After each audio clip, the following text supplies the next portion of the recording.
이 땅에는 시작이 있다면 반드시 끝이 있습니다. 우리 인생도 마찬가지죠. 우리가 이 땅에 태어났다면 언젠가는 반드시 죽게 됩니다. 그런데 우리의 시작은 나의 어떠한 결정으로 되어지는 것이 아닙니다. 주어진 것이죠. 내가 이 가정 가운데 태어나고 싶어서 태어난 것이 아니라 태어나 보니까 이 가정에 있는 것입니다. 그래서 어떤 사람들은 내가 왜 이런 가정에 태어나서 이렇게 고생하는가 라고 불평하고 원망을 하기도 합니다.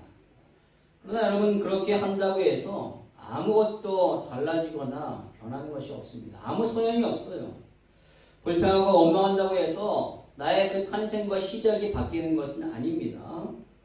바뀌지 않는 것에 대하여 계속적으로 불평하고 원망하는 것, 그건 참으로 어리석은 짓입니다. 변할 것이 없어요. 따라서 우리는 우리의 탄생 그리고 우리의 시작에 있어서 원망하거나 불평할 필요가 없는 거예요. 어떻게 시작하던 간에 그 이후의 삶이 중요한 것이죠. 어떻게 잘 나아갈 것인가, 우리의 관심은 거기에 있으면 되는 거예요. 시작은 그렇습니다. 나의 의지와는 상관이 없이 그렇게 시작할 수 있어요. 그러나 여러분, 끝은 다릅니다. 내가 어떻게 하느냐에 따라서 우리의 끝이 얼마든지 변할 수 있어요. 물론 내가 언제 죽고 어떻게 죽는 거에 대해서는 나의 영역이 아닙니다. 나에게 달리지 않았어요. 하나님께 달렸습니다. 그러나 나의 삶이 어떠한 내용인지, 나의 삶의 모습이 어떠한지, 그 질이 어떠한지는 전적으로 나에게 달린 것입니다. 내가 어떻게 사느냐에 따라서 그 끝이 완전히 달라지는 것이죠. 따라서 여러분, 우리가 비록 좋은 환경 가운데 그렇게 태어나지 못했다 할지라도, 그리고 나의 시작이 굉장히 힘들고 어려웠다 할지라도 우리의 인생의 마무리, 끝은 얼마든지 아름답게 끝낼 수 있다는 것을 여러분 명심하시기 바랍니다. 따라서 최선을 다해야 합니다. 최선을 다할 때 아름다운 결론을 맺을 수 있는 것이죠. 바로 그러한 사람을 바라봤을 때 그 사람의 기억이 굉장히 좋은 거예요. 그 사람은 참 끝을 아름답게 끝냈다 라는 그런 기억이 우리에게는 늘 그 사람에 대한 기억으로 맨 마지막에 각인되는 거예요. 끝이 굉장히 중요합니다. 그런데 이것은 하나님에게도 마찬가지예요. 하나님이 보시기에도 끝이 아름다운 사람을 참으로 귀하게 여기셔요. 기뻐하시는 겁니다. 처음 시작이 별로였다 할지라도 그 끝이 아름다우면 하나님 그 사람에 대해서 너무나도 좋은 마음을 가지실 수밖에 없는 거예요. 그럼 그런 사람 누가 있을까요? 대표적인 사람이 바로 사도 바울일 것입니다. 바울은요, 율법의 열심으로 교회를 핍박했던 사람이에요. 누가 시키지도 않았거든요. 그런데 그는 그것을 인생 일대의 사명으로 여겼어요. 그래서 모든 교회를 다 무너뜨리고 예수 믿는 사람 잡아서 다 옥에 가지고 죽이려고 그렇게 발버둥을 쳤던 사람입니다. 여러분, 하나님의 입장에서 보면 이 바울 얼마나 믿겠어요. 예수를 믿는 나의 백성들을 지금 괴롭히고 있고 그를 잡아서 옥에 가고 죽이려고 하는데 얼마나 믿겠습니까? 그렇게 미운 이 바울, 그런데 그의 마지막은 어떻습니까? 너무나도 다르죠. 나중에 그는 어떻게 변하는가? 다메섹 도상에서 비치신 예수 그리스도를 만나 완전히 변하게 됩니다. 복음을 핍박했던 그였는데 그는 나중에 복음 때문에 핍박을 받는 사람이 됩니다.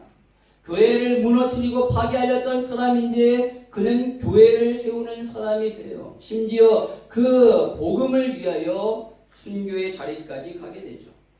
그의 시작은 복음의 원수였고 핍박자였고 반대자였는데 그의 마지막은 복음의 수호자로 끝나게 되는 겁니다.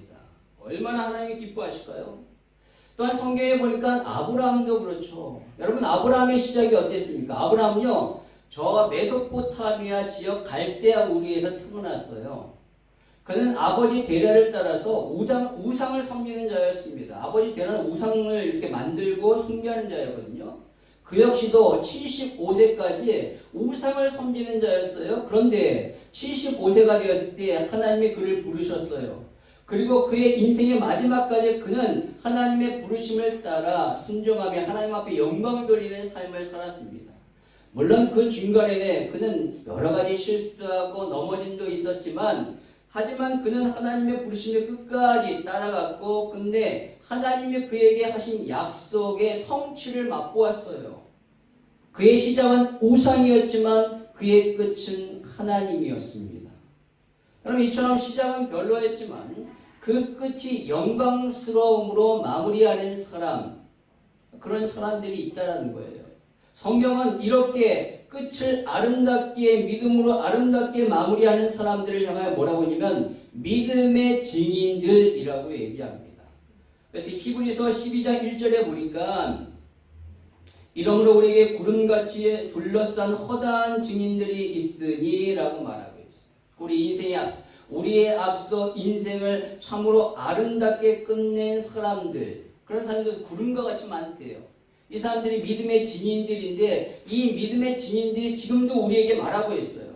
너 어떻게 사는 것이 아름답게 인생을 끝나는 건지 알아? 내가 가르쳐줄게. 너 이렇게 살아야 돼 라고 지금도 우리에게 이 말씀을 통하여 이 성경을 통하여 지금도 우리에게 말씀하고 있다는 거예요. 증언하고 있다는 거죠. 따라서 저와 여러분 역시 이 믿음의 증인들의 말씀을 잘 듣고 그 말씀을 따라 인생을 아름답게 마무리하는 그런 삶이 되기를 축복합니다. 예. 그런데 너무나도 안타까운 것은 그와는 정반대로 살았던 사람들이 있다는 거예요. 시작은 믿음이었지만 끝은 불신앙으로 끝난 사람. 시작은 너무너무 좋았어요. 아름다웠어요. 그런데 그 마지막을 너무나도 비참하게 그렇게 끝낸 사람들이 있다는 것이죠. 그 대표적인 사람이 누구겠습니까? 바로 가룟 유다일 겁니다. 가룟 유다의 시작은요, 예수님의 12 제자가 되는 그런 엄청난 영광스러움으로 시작되었어요. 갈릴리에 얼마나 많은 사람들이 있었어요? 그런데 예수님의 선택을 받았다는 거예요. 제자의 선택.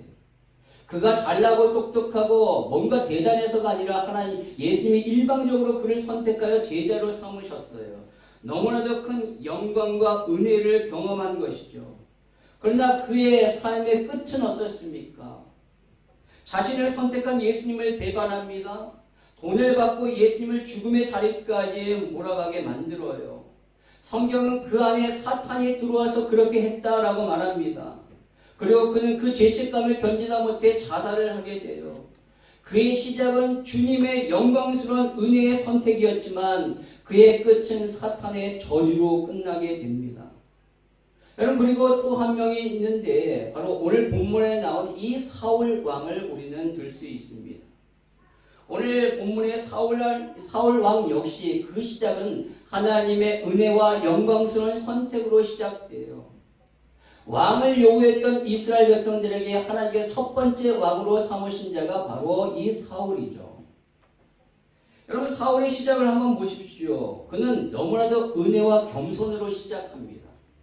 사울이요 사무엘 선지자를 만나는데 사무엘이 이 사울을 만나기 전날 하나님이 말씀하셨어요. 너 내일 사울이라는 사람을 만나는데 그에게 기름을 부어 왕으로 삼으라 라고 말씀하셔서 사울이 사무엘을 만났을 때 사무엘이 사울에게 이 모든 것을 다 얘기를 해요.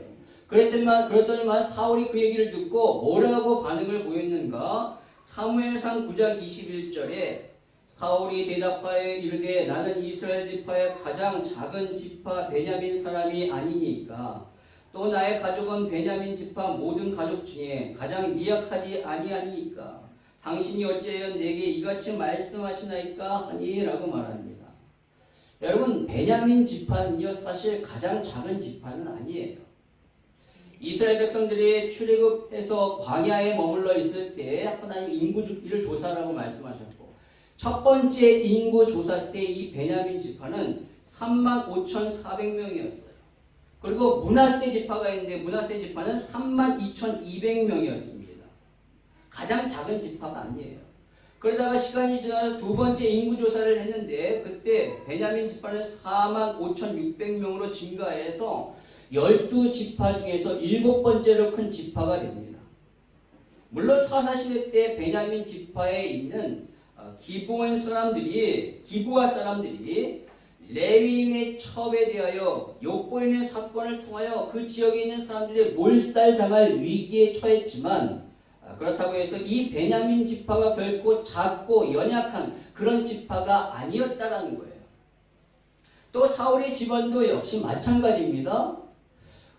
사울 집안에 대하여 사무엘상 9장 1절에 보니까 이렇게 소개하고 있어요. 베냐민 지파의 기스라이로 하는 유력한 사람이 있으니 사울의 아버지가 기스인데 이 기스가 유력한 사람이에요. 그러니까 재력이 풍부하고 지역에 영향력을 미치는 그런 사람이라는 거죠. 따라서 그 집안은 결코 미약한 집안이 아니라는 겁니다.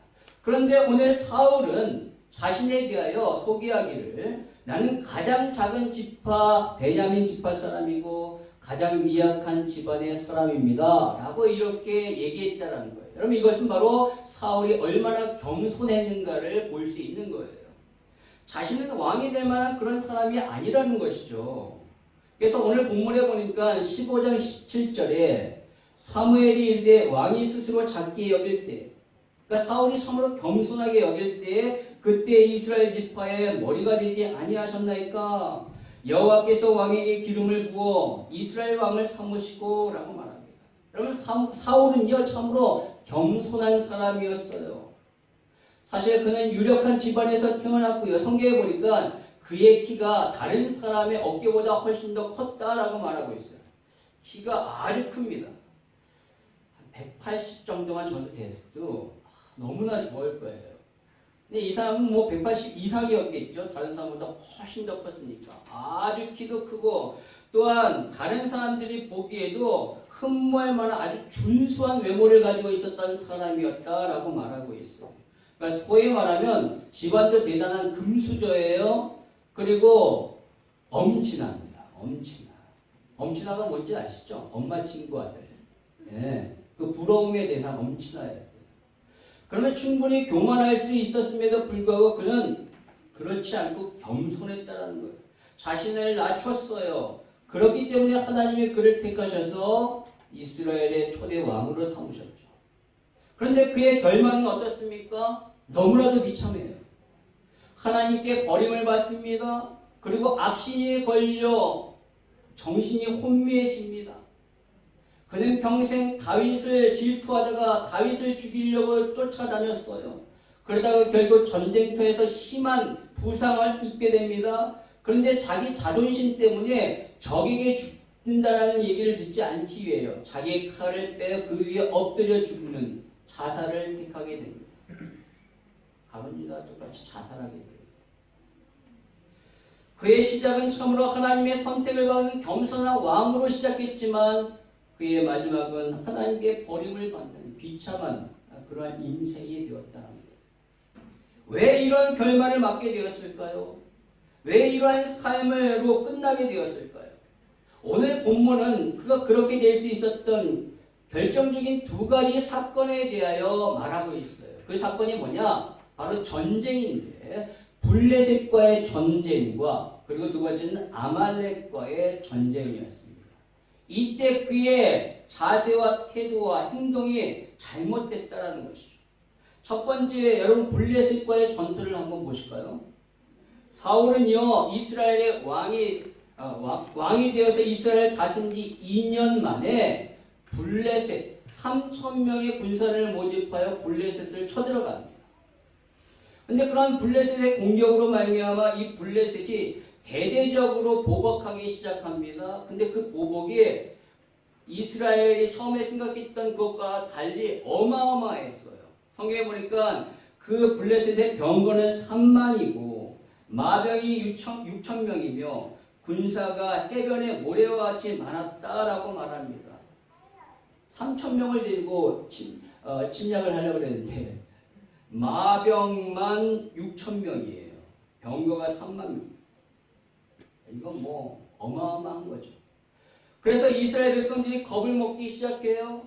어떤 사람들은 동굴로, 어떤 사람은 숲풀로, 바위 틈으로 웅덩이에 숨었고 또 어떤 사람들은 요단강을 넘어 가나안 땅을 벗어나기 시작합니다. 그리고 결정적으로 사울과 함께했던 3,000명의 군사들 그들이 두려워 떨기 시작합니다. 전쟁을 하기 전에 군사들이 두려워 떨었다는 건 사기가 완전히 꺾였다는 거예요. 이거 싸우거나 말하죠. 바로 그런 상황 가운데 사울이 전쟁을 앞두고 사무엘을 기다리고 있는 거예요. 사무엘이 와서 전쟁하기 전에 제사를 지내야 되는데 7일 만에 오겠다 했던 사무엘 아직 도착하지 않은 겁니다. 그러자 사람들이 블레셋을 두려워해서 군사들이 한 명 두 명 떠나가기 시작하면서 막 흩어지기 시작하는 조짐이 보이는 거예요. 그래서 어쩔 수 없이 사울이 사무엘을 기다리지 못하고 자신이 직접 제사를 지냅니다. 그렇게 제사를 지내자마자 끝났는데 바로 사무엘이 도착했습니다. 그래서 사무엘이 막 책망하죠. 왕이여 왜 그렇게 했습니까? 라고 하자 사울이 이렇게 얘기를 해요. 13장 11절과 12절에 세 가지를 변명하는데 첫 번째는 백성이 내게서 흩어지고 있다라는 거예요. 두 번째는 바로 당신이 정한 날에 오지 않아서, 세 번째는 블레셋 사람이 지금 엄청난 군대로 모여 있다라는 거예요. 지금 당장이라도 전쟁이 일어날 그런 태세이기 때문에 우리가 하나님 앞에 제사를 드리고 전쟁에 나가야 하기 때문에 어쩔 수 없이 내가 이렇게 직접 드리게 되었습니다. 여러분, 근데 사실 그의 변명은요 틀리지 않습니다. 이 상황이 너무너무 심각해요. 상황적으로는 너무너무 위급합니다. 그래서 이 상황을 모면하기 위해서는 그럴 수 있습니다. 충분히 그럴 수 있다고 생각할 수 있어요. 그러나 사무엘은 그럴 수 없다. 그러면 안 된다라고 말을 해요. 오늘 13장 13절에 보니까 사무엘이 사울에게 이르되 왕이 망령되이 행하였도다. 왕이 하나님 여호와께서 왕에게 내리신 명령을 지키지 아니하였도다라고 이렇게 책망합니다. 사울이 어떻다고요? 망령되이 행했대요. 이 망령되이 행했다는 것은 어리석은 짓을 했다는 것이죠. 무슨 어리석은 짓인가? 하나님이 명하신 것을 어겼다라는 겁니다. 그는 하나님 앞에 두 가지를 어겼어요. 그 첫 번째가 뭐냐면 바로 그가 직접 제사를 드렸다는 거죠. 왕이 직접 제사를 드립니다. 여러분, 제사는요 하나님이 택하신 제사장만이 집례할 수 있어요. 그러나 사울은 지금 상황이 위급하다는 이유 때문에 자신이 직접 제사장이 아님에도 직접 제사를 드렸다는 거예요. 여러분, 이것은 사울이 몰라서 그런 것이 아니에요. 이스라엘 사람이라면 누구나 제사는 제사장이 해야 된다는 것을 압니다. 그럼에도 불구하고 사울이 이렇게 했던 것은 그 안에 아마도 교만함이 싹텄기 때문에 그렇다는 거죠.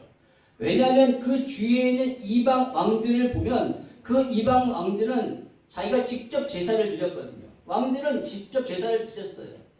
그것을 보면서 아니 나도 똑같은 왕인데 나도 저들과 같은 왕인데 내가 직접 제사를 드리지 않아야 되는가? 왜 드리지 못하는가? 라고 생각했을 거라는 거예요. 그래서 결국 그는 그러한 마음으로 어리석은 짓을 한 것이죠. 그러나 여러분, 하나님이 원하시는, 하나님이 기뻐하시는 이스라엘의 왕의 모습은 그런 모습이 아니에요. 여러분, 이스라엘 왕은요 이방인의 왕들과 완전히 다릅니다. 어떤 면에서 다른가? 이방인의 왕들은요 말 그대로 진짜 왕이에요. 그 나라의 주인입니다. 그래서 자기 마음대로 해도 돼요. 그러나 이스라엘 왕은 그렇지 않습니다. 이스라엘의 왕, 진짜 왕은 하나님이셔요. 이스라엘의 진짜 왕은 하나님이시고 눈에 보이는 왕은 하나님의 대리자로서 대리 통치하는 자에 불과하는 거예요. 자기 마음대로 할 수 없습니다. 오직 진짜 왕이신 하나님의 말씀을 듣고 그 말씀을 따를 뿐이에요. 따라서 하나님의 말씀을 잘 듣고 순종하는 것이 이스라엘 왕에게 요구되는 조건입니다. 여러분, 신명기 17장 18절에서 19절의 말씀을 보면요 이스라엘 왕은 이래야 된다라는 규례를 말하고 있어요. 거기에 보면 그가 왕위에 오르거든 이 율법서의 등사본을 레위 사람 제사장 앞에서 책에 기록하여 평생에 자기 옆에 두고 읽어 그의 하나님 여호와 경외하기를 배우며 이 율법의 모든 말과 이 규례를 지켜 행할 것이라 라고 말하고 있어요. 이스라엘 왕이 되면 항상 반드시 곁에 두어야 할 것인데 율법책이라는 거예요. 그리고 그 율법책을 평생을 통하여 읽으며 여호와 경외하기를 배우고 그 율법책에 기록된 말씀을 순종하는 데 힘써야 한다는 거예요. 여러분 이것이 이스라엘 왕이 해야 될 일입니다. 근데 여러분 세상적인 관점으로 보면 얼마나 어리석은 거예요.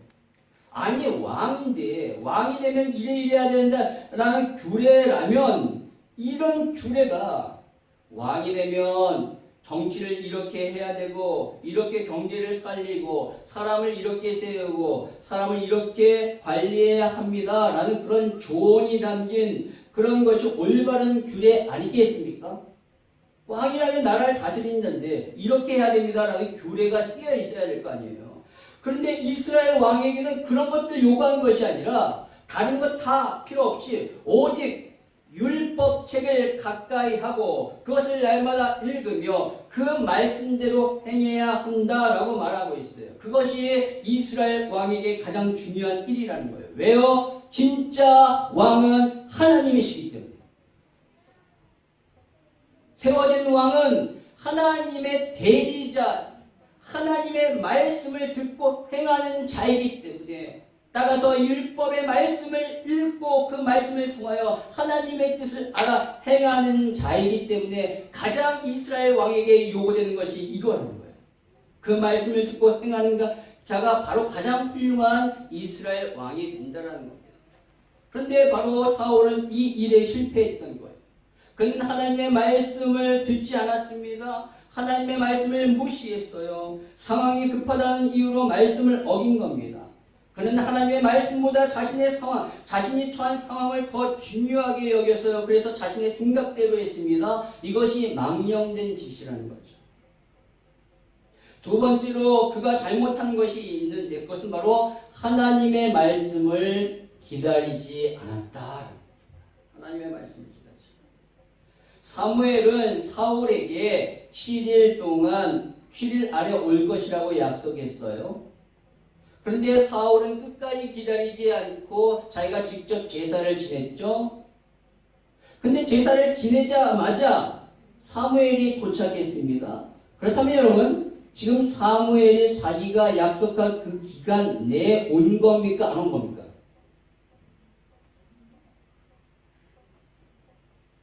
오늘 7일 딱 되었어요.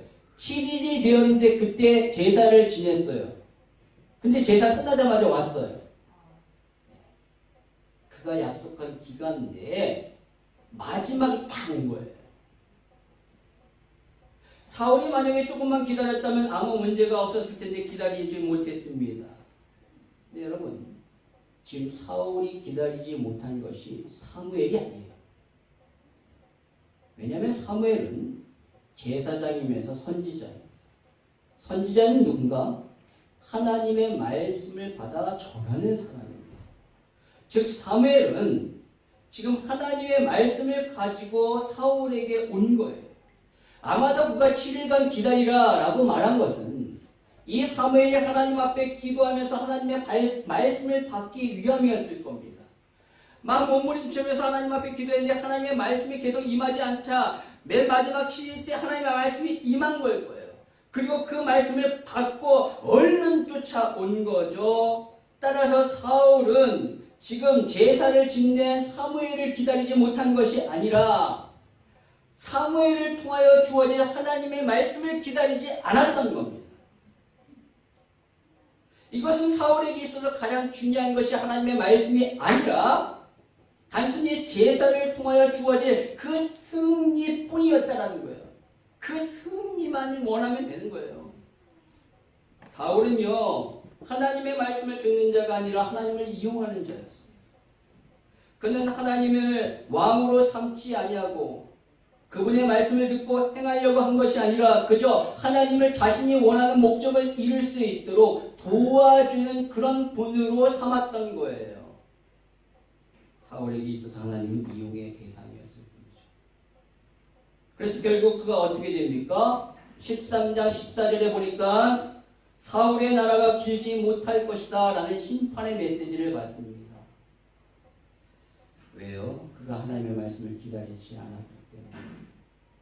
그 말씀을 기다리지 않냐고 그냥 처해진 상황을 보니까 자기의 생각대로 한 거예요. 여러분, 저와 여러분이 처한 모든 상황 하나님이 아십니다. 하나님의 주권 가운데 있어요. 우리의 삶. 우리의 삶의 주인이 바로 하나님이시고 우리의 삶의 왕이 하나님이셔요. 그렇다면 내가 처한 상황 하나님이 다 아신다면 하나님이 그 상황에 내가 어떻게 행해야 할 것을 분명히 말씀하신다. 그 말씀을 듣지 않고 내 생각과 내 어떤 의지대로 그냥 상황에 급급하여 행하면 결국 우리 역시 사울과 같은 이런 실수를 범할 수 있다는 겁니다. 여러분, 인생의 해답을 말씀에서 찾으십시오. 하나님으로부터 찾으셔야 돼요. 다윗은 시편 40편 1절과 2절에 이렇게 고백합니다. 같이 한번 읽겠습니다. 시작. 내가 여호와를 기다리고 기다렸더니 귀를 기울이사 나의 부르짖음을 들으셨도다. 나를 기가 막힌 웅덩이와 수렁에서 끌어올리시고 내 발을 반석 위에 두사 내 걸음을 견고하게 하셨도다. 인생의 위기 앞에서 다윗은 여호와 하나님을 기다렸대요. 하나님의 일하심을 기다렸대요. 하나님 앞에 부르짖었고 하나님의 일하심을 기다렸더니만 하나님이 기가 막힌 웅덩이와 수렁에서 나를 건지시고 내 발을 견고하게 하셨다라고 고백합니다. 이런 고백이 저와 여러분의 삶 가운데 있기를 바랍니다. 또 다윗은 시편 62편 1절과 2절에 이렇게 고백합니다. 같이 읽겠습니다. 시작. 나의 영혼이 잠잠히 하나님만 바라며 나의 구원이 그에게서 나오는도다. 오직 그만이 나의 반석이시오 나의 구원이시오 나의 요새이시니 내가 크게 흔들리지 아니하리로다. 아멘. 잠잠히 주님만을 바라다. 그랬더니만 하나님이 나의 구원이 되셨어. 나를 건지셨다라고 말하고 있습니다. 여러분, 우리 인생 가운데 때때로 우리는 잠잠히 주님을 바라보아야 될 때가 있어요. 주님을 바라볼 때 주님이 말씀하시고 주님이 나의 삶 가운데 일하실 것입니다. 그때 하나님은 구원을 경험하게 될 줄 믿습니다. 그럼 오늘 이처럼 사울은요 하나님의 말씀을 기다리지 못해서 버림받았어요. 그러나 하나님 그에게 또다시 한번 기회를 주십니다. 바로 아말렉과의 전쟁을 허락하시죠. 그럼 이것은 분명히 하나님의 긍휼, 하나님의 인자와 자비입니다. 사울이 비록 말씀을 어겼지만 다시 한번 기회를 주셔서 그가 회복할 수 있도록 하신 거예요. 그럼 하나님은 그런 분이십니다. 한번 잘못했다라고 해서 가차없이 잘라버리는 심판주가 아니에요. 하나님은 어떻게 해서든지 죄인이 다시 한번 돌아와 회복할 수 있는 기회를 주시는 분이에요. 그 내용의 대표적인 것이 니느웨 아니겠습니까? 요나서의 나라. 니느웨 멸망받아 마땅한 그 성을 향하여 하나님은 요나를 보내셔서 경고케 하셨고 그 경고에 니느웨 사람들이 금식합니다. 왕으로부터 짐승이까지 다 금식하자 하나님이 어떻게 하셨죠? 그 뜻을 돌이키셨대요.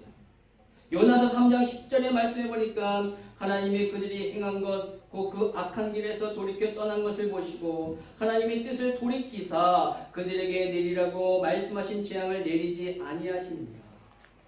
여러분, 하나님은요 자신이 뜻하신 그 일을 반드시 이루시는 분이에요. 변치 아니하신 분입니다. 하나님은 인생이 아니시니 시건치 아니하셔요. 반드시 말씀하신 것 그대로 이루시고 행하시는 분이에요. 그러나 단 한 예가 있어요. 그 예가 뭐냐? 죄인이 회개할 때. 죄인이 회개할 때는 자신의 뜻을 돌이키시는 분이에요. 하나님은 반드시 그런 분이시고 그런 원칙을 가지시는데 자신의 원칙을 딱 하나 깨는 상황인데 그것이 바로 죄인이 회개할 때입니다. 그것은 바로 그 죄인을 향한 얼마만큼 사랑하는지 하나님의 사랑이 얼마나 대단한지를 보여주는 거예요. 자신의 원칙을 깰 정도로 죄인이 구원받는 것을 그토록 원하시는 거예요.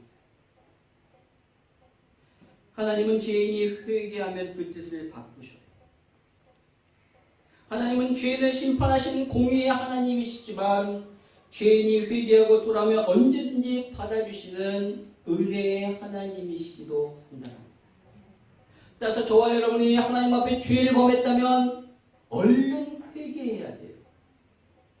회개하면 하나님이 진노를 거두시는 거예요. 그런데 죄를 지었음에도 불구하고 회개하지 않는다. 하나님이 회개하면 용서하신다고 하시는데 그것을 알면서도 회개하지 않는다는 것은 하나님의 은혜를 무시하는 행동이 되기 때문에 영원히 용서받지 못하는 거예요. 오늘 본문 15장 1절에서 3절에 보면 하나님이 사무엘을 통하여 사울에게 회복의 기회를 주십니다. 바로 아말렉을 치라라는 거죠. 그런데 모든 소유를 남김없이 진멸하고 그곳에 있는 모든 사람들을 다 죽이라고 명하셔요.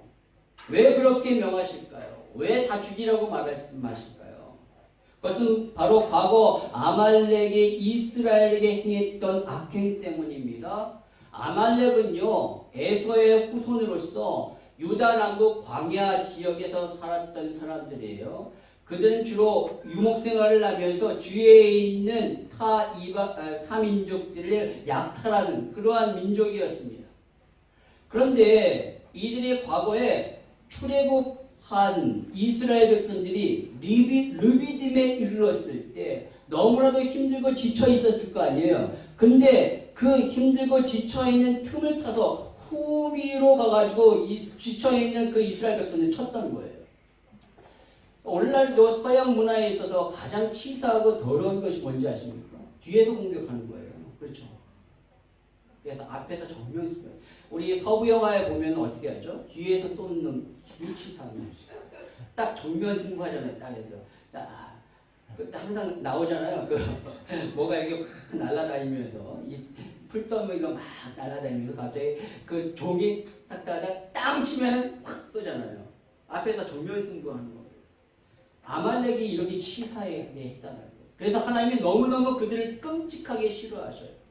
신명기 25장에 보면 이들의 악행을 절대 잊지 말라라고 말씀하셨고 드디어 오늘 그들에 대한 심판을 선고하신 거예요. 근데 그들의 심판이 뭐냐? 진멸이래요. 진멸. 진멸이라는 것은 조금도 긍휼함과 용서의 마음을 갖지 말라라는 거예요. 그들을 철저히 응징해라. 살아있는 것 모든 것 다 죽이고 나머지 것 다 불태워 없애라. 하나님은 그 정도로 그들을 악행을 아주 싫어하신 거예요. 여러분 그렇다면 하나님의 말씀대로 따라야죠. 사울이 그대로 행해야 했습니다. 그러나 그는 그렇게 하나님이 주신 기회를 날려버려요. 그는 온전히 하나님의 말씀대로 행하지 않습니다. 아말렉 백성들을 죽였지만 아말렉 왕 아각은 살려줘요. 그리고 그 중에서 양과 소 중에서 좋은 것들은 남겨둡니다. 그러면 그 말은요, 좋은 것은 남겨줬다는 것은 바로 하찮고 보잘것 없는 것은 다 죽였다는 의미가 되는 거죠. 근데 여러분 여기서 15장 3절에 나오는 이 진멸하다라는 단어는 히브리어로 하람이라고 하는데 이 단어의 원형은 뭐냐면 헤렘입니다. 이 단어를 기억하셔요. 헤렘. 헤렘이라는 뜻은 뭐냐면 하나님께 모조리 남김없이 바치는 제사를 말하는 거예요. 모든 것을 하나님 앞에 드리는 제사. 따라서 하나님의 이 전쟁에 헤렘을 선포하셨다는 것은 이 전쟁에는 모든 것 다 나에게 바치라는 거예요. 그래서 이 전쟁의 모든 희생은 다 하나님께 드려지는 제물인 거예요. 여러분 여리고 성을 향해서 하나님이 이 헤렘을 선포하셨어요.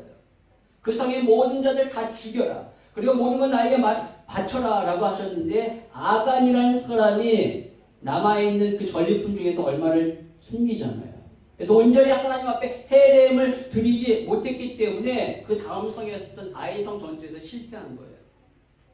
아무튼 오늘 이 헤렘을 선포한 이 전쟁에서 사울은요 15절에 보니까 자신이 하나님께 제사를 하기 위해서 양과 소 중에서 좋은 것을 남겨두었다라고 말했지만 결과적으로 보면요 그는 가치 없고 보잘것 없는 것을 죽임으로 하나님 앞에 것들을 제물로 드린 꼴이 된 거예요. 하나님이 기뻐하시겠습니까? 이 전쟁이 사울이 이 전쟁의 의미를 몰랐어요. 아니 몰랐다 할지라도 하나님이 말씀하신 그 말씀을 행했다면 그는 온전히 헤렘의 이 원칙을 지켰을 거예요. 그렇죠? 그리고 하나님이 주신 그 기회를 통하여 다시 회복될 수 있었을 것입니다. 그러나 그는 하나님의 말씀을 행하지 않았기 때문에 이미 전에 선포된 그 심판의 메시지가 이제는 확정되게 된 겁니다. 근데 참으로 희한한 것은 몰라요. 사울이 몰라요. 사울이 자신이 뭐가 잘못했는지, 자신의 불순종으로 말미암아 하나님이 주신 이 기회에 날려버렸다는 걸 전혀 모릅니다. 그래서 15장 13절에 보면 내가 여호와의 명령을 행했습니다 라고 말합니다. 행했죠. 행하긴. 그러나 온전히 행하지는 않죠. 그러자 사무엘이 말합니다. 그렇다면 이 들리는 양의 소리는 무엇입니까? 그러니까 이 양은 하나님 앞에 제사하려고 남겨둔 겁니다. 그런 생각할 때 이 남겨둔 것은 하나님을 위한 것이니 괜찮을 것이다 라고 생각한 거예요. 여러분 이것이 가장 결정적인 그의 착각, 잘못이에요. 이 근본적인 이러한 생각, 이러한 자세가 가장 그에게 치명적인 잘못이라는 거예요. 그는 하나님의 말씀을 자기 생각대로 자기 마음대로 해석했어요. 하나님은 분명 살아있는 것 다 죽이라고 했는데 사울은 양과 소는 제사를 위하여 남겨두어도 된다라고 생각한 거죠. 사울이 생각했을 때 좋은 짐승과 그 짐승으로 하나님 앞에 제사를 드리면 하나님이 얼마나 기뻐하실까? 하나님이 기뻐하실까라고 생각해요. 근데 하나님이 기뻐하실까요? 만약에 그것을 드렸을 때 하나님이 기뻐하신다면 하나님의 생각이 짧은 거예요. 사울의 생각이 더욱더 깊은 것이 되는 거죠. 절대 그럴 수 없습니다. 하나님은요, 하나님의 어리석음은 사람보다 지혜롭고 하나님의 연약함은 사람보다 강하십니다. 우리가 아무리 깊고 사려 깊고 심오하게 생각한다 할지라도 하나님의 생각을 따를 수 없어요. 따라서 하나님의 생각에 내 생각을 더하면 안 되는 거예요. 그 말씀 그대로 따라야 합니다. 그래서 오늘 사무엘이 이렇게 얘기하는 겁니다. 22절 같이 읽겠습니다. 시작. 사무엘이 이르되 여호와께서 번제와 다른 제사를 내 목소리를 청종하는 것을 좋아하신 같이 좋아하시나이까. 순종이 제사보다 낫고 듣는 것이 순양의 기름보다 나으니. 뭐래요? 사무엘이 얘기합니다. 하나님이 기뻐하시는 건 뭐냐? 짐승의 제사 아니야. 하나님이 정말로 기뻐하신 것은 당신의 말씀을 온전히 듣고 그 말씀에 순종하는 것이다 라고 말하는 거예요. 하나님의 말씀을 듣는 것보다 더 좋아하시지 않아요. 하나님은 더 기뻐하시는 것이 없어요. 그 말은 하나님의 말씀을 듣지 않는 것은 하나님을 기쁘시게 하지 않고 하나님을 화나게 만든다는 거예요. 하나님 앞에 엄청나게 큰 죄를 저지르는 거예요. 그래서 23절은 말하죠. 이는 거역하는 것은 점치는 죄와 같고 완고한 것은 사시는 우상에게 절하는 죄와 같습니다. 왕이 여호와의 말씀을 버렸으므로 여호와께서도 왕을 버려 왕이 되지 못하게 하셨나이다. 하나님의 말씀을 듣지 않고 거역하는 것은 하나님이 가증하게 여기는 점치는 것과 우상 숭배하는 것과 똑같다는 거예요. 여러분 점치는 자와 우상 숭배하는 자 하나님 나라에 들어갈 수 없어요. 하나님의 말씀을 거역하는 자는 그런 거예요. 여러분 우리는 사울이 무엇 때문에 실패했는지 정확하게 알아야 합니다. 사울은 하나님의 말씀을 완전히 어긴 것이 아닙니다. 듣고 행했어요. 그러나 자기의 생각대로 한 것입니다. 하나님의 말씀보다 자신의 생각을 더 따랐어요. 하나님 모두 없애라고 하셨는데 사울은 좋은 것을 남겨뒀습니다. 그럼 이것이 얼마나 합리적이고 얼마나 큰 유익이 돼요. 인간적으로 생각하면 그것이 훨씬 더 좋은 생각이죠. 그러나 하나님은 그것은 바로 나를 거역하는 것이고 나를 대적하는 것이다 라고 말씀하죠. 우리가 생각했을 때 더 유익하고 좋은 것이라 생각하는 것 아니라는 거예요. 여러분 하나님의 말씀을 그대로 지켜 행하는 것이 하나님에게 기쁨을 주는 거예요. 우리는 조심해야 됩니다. 혹시 우리가 사울과 같은 그런 태도를 취하고 있지 않은가? 주님은 분명히 내가 이렇게 하라 라고 말씀하셨는데 내 생각에는 이런 상황에서는 그건 아닌 거 아닙니까? 라고 이렇게 생각하고 있지 않습니까?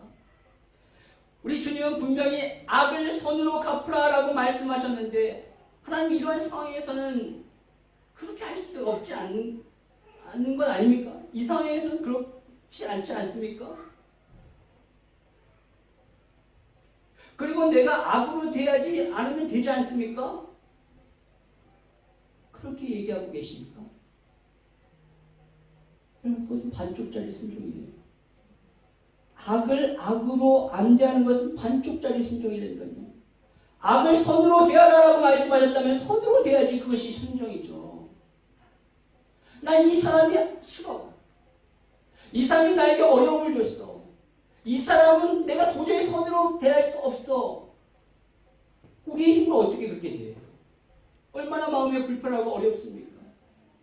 그러나 주님의 말씀이 사실이고 그것이 맞다라면 그 말씀을 따라 선으로 대하죠. 마치 그렇게 대했을 때 내가 그 사람한테 지는 것 같고, 마치 그렇게 대하는 것이 나의 자존심이 완전히 무너지는 것 같다 할지라도 우리는 그 말씀을 따라 그렇게 했을 때 잘했다, 내 아들. 너 어려웠지, 너 힘들었지, 하지만 내 말을 따라서 그렇게 했구나, 잘했어. 하나님이 상급이 있다는 것. 저와 여러분이 하나님의 말씀에 반쪽짜리 순종이 아니라 온전한 순종하기를 원합니다. 오늘 사울은 이 일로 완전히 하나님 앞에 버림받았어요. 말씀을 기다리지 않고 임의로 제사를 드렸고 하나님의 말씀에 자신의 생각을 첨가하여 온전히 진멸하지 않았습니다. 반쪽짜리 순종을 한 거예요. 그러다가 결국 버림받았습니다. 그의 시작은 너무나도 아름다웠지만 그의 마지막은 너무나도 비참했습니다. 무엇이 그를 그렇게 만들었을까요? 말씀에 대한 불순종 때문에 그렇습니다. 그렇다면 우리가 우리의 인생을 아름답게 마무리하기 위해서, 우리의 인생의 끝을 아름답게 맺으려면 말씀에 대한 순종으로 말미암다는 것을 아셔야 됩니다. 주님의 말씀을 있는 그대로 순종하는 저와 여러분 되기를 바랍니다.